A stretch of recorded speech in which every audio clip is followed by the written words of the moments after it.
प्रदेश में बड़ा भारी शांति थी, लेकिन पिछले कुछ दिनों से लग रहा है कुछ लोग माहौल ख़राब कर रहे हैं। आप क्या सोचते हैं, क्या हो रहा है ये?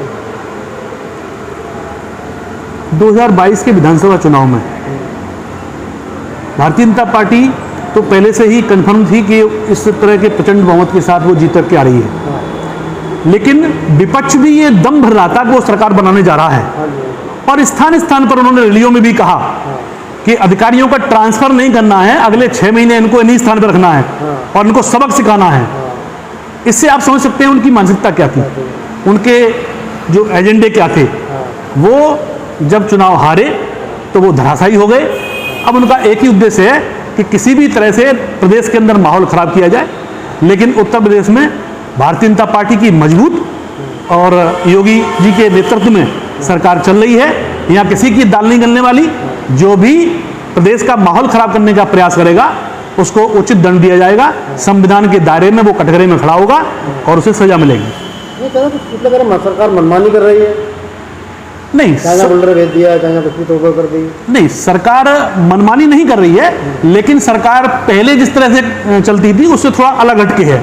उदाहरण के तौर पे कि अगर कोई ऐसा व्यक्ति है जिसने गलत तरीके से धन अर्जित किया और उसके माध्यम से सरकारी जमीनों पर या अन्य विवादित जमीनों पर बिल्डिंगें बना करके किराए पर उठा दी इस तरह, और फिर वो उसके माध्यम से जो पैसा आ रहा है वो सरकार के विरोध में और देश के विरोधी ताकतों के साथ खड़ा होकर के उनको देश को बदनाम करने के लिए, प्रदेश को बदनाम करने के लिए उस पैसे का उपयोग कर रहा है, तो ऐसे लोगों पर कार्रवाई हो रही है। और जब उनसे पूछा जाता है कि आपने ये इतना जो बनाया है, इतनी संपत्ति इकट्ठी की है, वो कहां से की, आपके आय के स्रोत क्या हैं, तब उनके पास कोई जवाब नहीं होता है। न केवल जवाब बल्कि वो ये भी सिद्ध नहीं कर पाते हैं कि ये हमने बनाया है, इसका नक्शा पास है, या हमने जमीन खरीदी है। तो ऐसे में सरकार उसका एक्शन लेती है और उसको ध्वस्त कर देती है।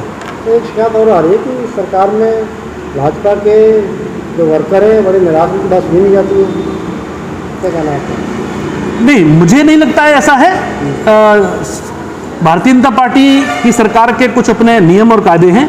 किसी भी, चाहे वो कार्यकर्ता हो चाहे वो नेता हो, उसको मनमानी करने की इजाज़त नहीं है। हम लोगों को भी स्पष्ट निर्देश हैं और संगठन के जो वरिष्ठ नेता हैं, जो भी विधायक, सांसद या जिलाध्यक्ष या उनसे ऊपर के हैं, उनको भी स्पष्ट निर्देश हैं कि अनावश्यक किसी कार्यालय में दखलंदाजी नहीं करनी है। और अगर कोई जायज कार्य है और आपको लगता है नहीं हो रहा है तो अधिकारी से बात कीजिए, वो कार्य करेगा। नहीं करेगा तो आप ऊपर बताइए, उसकी तुरंत शिकायत होगी और उसके पर कार्रवाई होगी।